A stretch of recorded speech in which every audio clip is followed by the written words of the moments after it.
Welcome back to Rich Words Music, where today we're looking at this. It's the Nobels ODR-1 Overdrive pedal with a bass cut control. Now, the ODR-1 is a very famous overdrive pedal these days. It was the secret weapon of the Nashville session pros for decades, but these days everyone's made videos about this pedal and it's become one of the mainstays of pedal boards across the world. It's a green overdrive pedal. It's not a tube screamer though. It's more in the transparent genre of overdrive, although it can do a lot more than that as well. Now, many Nashville session players would use pedals like the ODR-1 to give amazing Telecaster sparkly tones in the top end, lovely thick sounds that work really well in mixes, and it's a fantastic pedal for that sort of stuff. It's affordable too. The ODR-1 will cost you about 120 euros or $120. However, one critique of the pedal over the years was that the pedal had a bit too much bass in it, and so Nobels listened to their fans and in 2020 came out with this edition which features a bass cut switch, and that's what we're going to go into in a lot of detail today.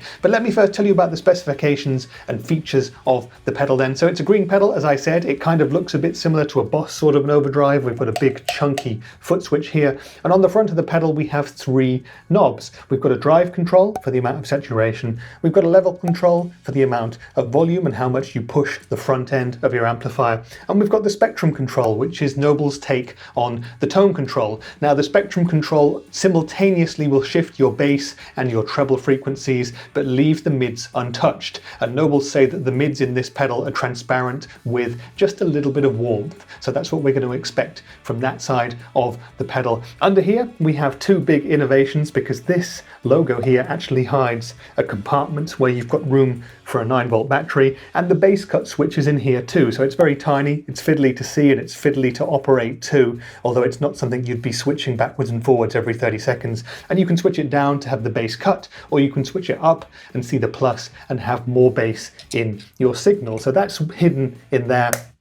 And up at the top of the pedal here, we've got three outputs. We've got the input for the guitar, we've got the output for the guitar, and we've got a remote jack here as well. And what you can do there is have a remote foot switch to temporarily turn the pedal on and off, if that's your thing. You can also see here that we can plug in a 9-volt power supply, and you can run this pedal at 9 or 18 volts. Oh, and it's buffered bypass too, if that's your thing. Just something worth mentioning. So what we're going to do now then is play the ODR-1 bass cut edition. I'm also going to test it out against the ODR-Mini, which I happen to own as well. We'll be using two guitars today, my Fender Telecaster for single coil tones. Note that that guitar does have a neck humbucker, but I've got a coil split which is active at all times, so that is true single coils. And for humbucking tones, I shall be using my Epiphone Les Paul Traditional Pro. Now what we're going to do is play a bunch of riffs in as many different styles as possible, moving through from clean boosts through to classic rock sort of sounds, pushed cleans, edge of breakup tones, and even some heavier stuff as well. What I'm going to do for the majority of the playing part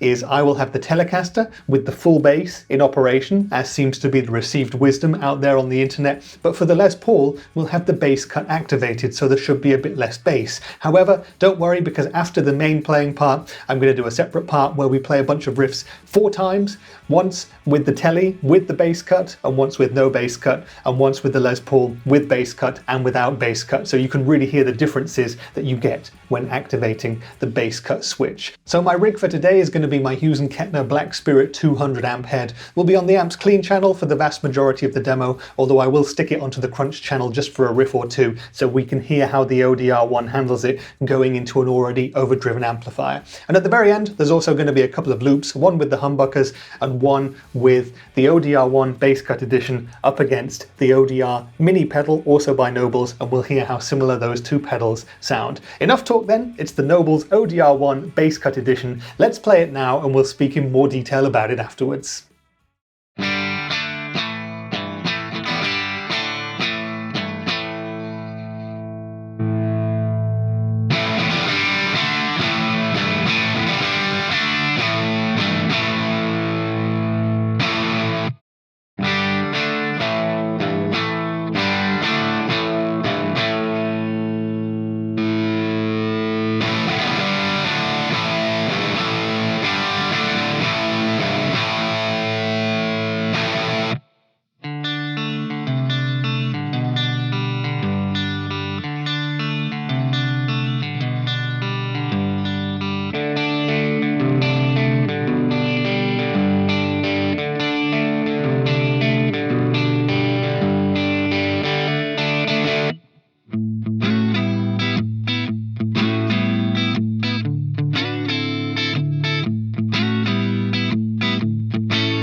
Okay then, so that was the Nobels ODR-1 bass cut edition, and I hope you enjoyed the playing and the tones. Now for me this was really a voyage of discovery, because as I previously said, I've owned the ODR-Mini pedal for years, and you guys have told me in the comments that I really need to try this one out to hear that bass cut, because it is, you've said, a lot better, particularly for guitars with humbuckers. So when I met the lovely guys from Nobels at NAMM 2023, they were only too happy, for some reason, to give me one of these pedals. I brought it home with me, and you're watching the video proof of that right now. So in terms of tones then, I already knew that I loved the ODR-1 sound, and for me it was about discovering what the bass cut could do. But this pedal, the ODR-1, generally for me, it's fantastic for pretty much any style of music that I play. I play a Telecaster a lot, and I love the top end sparkle that I can get in the clean and crunch tones with this pedal. It's really, really good for that. It's really great for Les Pauls too. It's really nice and thick. However, the bass cut really tightens things up when you're playing with humbuckers, and especially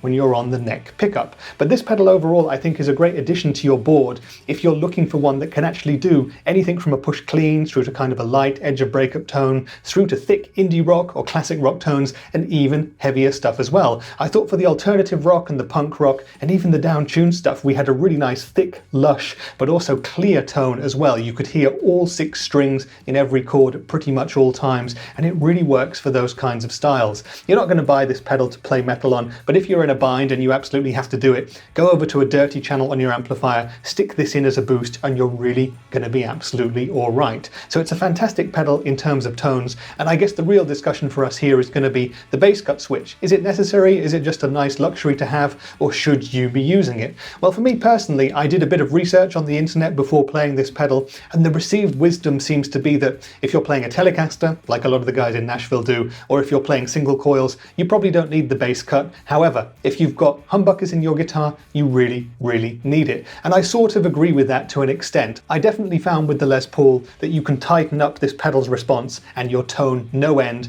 by just engaging the bass cut switch. Just cutting out some of those extra low frequencies really reduced the flubbiness, it gave us more tightness. It was perfect, especially when doing the single note melodies on the neck pickup with quite a lot of gain. So with the humbucking pickups, with the Les Paul and with other humbucking guitars, I'd probably have the bass cut switch activated at all times. With the Telecaster with the single coils, I don't think it's that necessary, and I actually think that that's probably why the ODR-1 Mini is really so popular with guys in Nashville, because most of them are playing single coil guitars all the time, and the little bit of extra low end fatness is not really a problem. However, as you can hear from the riffs where I'm directly going between bass cut off and bass cut on, you can hear with the single coil tones that there is a bit of a difference. It's not too significant. With the humbuckers though, it very much is. And for me personally in future, I'm going to be having the bass cut activated at all times on this pedal. And I think in future, I'll probably use the ODR-Mini more just with single coil guitars, because I've heard the bass cut edition now, and for humbuckers, I do think it's definitely some kind of an improvement. So in terms of tones then, and in terms of the bass cut feature, really, really cool. I really like it. This is a very versatile pedal, does that transparent thing and so much more, so I can only recommend it there. What else is good about the pedal though? Well, it's very well priced at about 120 bucks or less on the used market, so very much worth going for in that regard. It's nice and chunky, solid metal housing, it's never going to break. The bass cut switch is a great feature if you want to use it. Like I said before, it's fiddly to get to, but I think you're going to set it and forget it, and I think the vast majority of you are going to have the bass cut activated at all times, just like me. If you've got this pedal, let me know in the comments what you think about the bass cut switch. I'm looking forward to hearing what you guys think. Other things that I like about this pedal, I like that Nobels have thought to give you the remote option. I think that's pretty cool. I like the fact that there's a battery compartment and it's here as well. That's just a very cool idea, a nice little design innovation there, and it's just an overall really nice pedal. Oh yes, and the knobs glow in the dark too, so that's pretty sweet. In terms of things that I don't like so much, well, I guess it would be cool if the bass cut switch was on the top of the pedal so you didn't have to open it, but that's really only a minor thing, as I said, because I think that you'll probably be setting it and forgetting it. And one other thing that I'd really like to see in future, if it were at all possible, would be if we would have a different option with the remote foot switch there. If you could actually use a remote foot switch to activate or deactivate the bass cut, I think that would be super cool. But again, that's not really a must-have. It's just something that if you've got a remote foot switch, I feel like it could be more useful, at least for someone like me, than having the option to temporarily turn the pedal on and off. But your mileage may vary there. So if you've been watching this video and you're kind of thinking the ODR-1 sounds great, but what else is out there in a similar sort of vein? Well, thankfully, there's a lot, especially when it comes to transparent sorts of overdrive overdrive pedals. But if you really want to go Nobles, then you can really go Mini if you'd like to do that. This is a fantastic pedal, much loved by guys in Nashville. Check out the recent videos by Tom Bukovac, for example. He loves this pedal, and the bass cut, which is not on this pedal, doesn't seem to affect him in any way whatsoever. Also has glow-in-the-dark knobs, and this one's true bypass as opposed to the big one, which is buffered bypass, if that's your thing. This will set you back about $80, 80 euros, so very affordable and will fit in any board, and it's a fantastic pedal. Otherwise, in terms of transparent drive pedals, you could go for something like the Paul Cochran Timmy, the godfather of transparent drives, at least the way that I see it, the launcher of so many homages and copies of the pedal. It's absolutely fantastic if you can find one. Good luck with that. Or you could go for other things like the Greer Lightspeed, which is another great choice for these sorts of sounds. It does great low to medium gain overdrives, is transparent too, and is absolutely lovely. Always makes me sound better for some reason, so a fantastic pedal to choose. Then if you want to go down the Timmy route, you've got something like the MXR Paul Cochran official co-designed Timmy, which is a fantastic pedal and does the transparent Timmy tones too. Or a couple of affordable choices. The Kaleen Pure Sky is a great transparent overdrive pedal, and the brand new NWOBHM, which I've just done a video on and you can see in the cards. This is a wonderful pedal in the Timmy genre sort of a vein and does that transparent overdrive thing well, but has a lot more gain on tap too. So in that way, it's similar to the Nobles in terms of philosophy. In conclusion then, I'm really impressed with the ODR-1 Bass Cut Edition. It's a fantastic sounding pedal for so many different genres of music, and it has that great innovation, the bass cut switch in it. Full marks to the folks at Nobles for actually listening to the feedback from players around the world and implementing the bass cut switch. It's there if you want it, it's there if you don't need to use it either. It's a fantastic option to have, and in my opinion, if you're playing guitars with humbuckers, it is a must-have and really makes this pedal sound a whole lot better. But if you're doing anything from push cleans through to low to medium to even higher gain overdrive sounds, you should really consider giving the ODR-1 a try and checking it out if it's at a music store near you. For about 120 bucks, 120 euros, it sits at the lower to medium price range in terms of overdrive pedals. It's built like a tank as well, so I think it's never going to break, so it would be probably a fantastic addition to pretty much any pedal board. And hey, of course, if you push for space or if you push for money, you've always got the option of the ODR-Mini. So there you go then. I hope this video has answered all of the questions that you might have had about the ODR-1 Bass Cut Edition, but if there's anything else you'd like to know, drop me a question down there in the comments, and if you're still around, it would make my day if you wanted to like the video or even sub to my little channel, because that really does help. But that's been it for today's video. I've been Rich for Rich Words Music, and I'll see you in the next one. Bye for now.